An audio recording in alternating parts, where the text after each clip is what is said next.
Доколку земјиштето пред гаражата е во сопственост на странката, во тој случај Т-мобиле се стекнал со стварна службеност и сопственикот на послужната ствар има право на надоместок за утврдената службеност.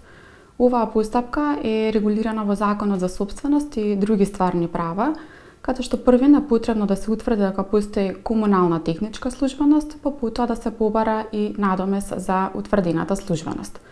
Странката може да покрене и судска постапка против Т-мобиле за собарање за дислокација на наведените бандери или постапка за вознемирување на правото на сопственост и надомесна штета. Во секој случај, овие постапки може да ги покрене само доколку земјиштето пред гаражата е во негова сопственост.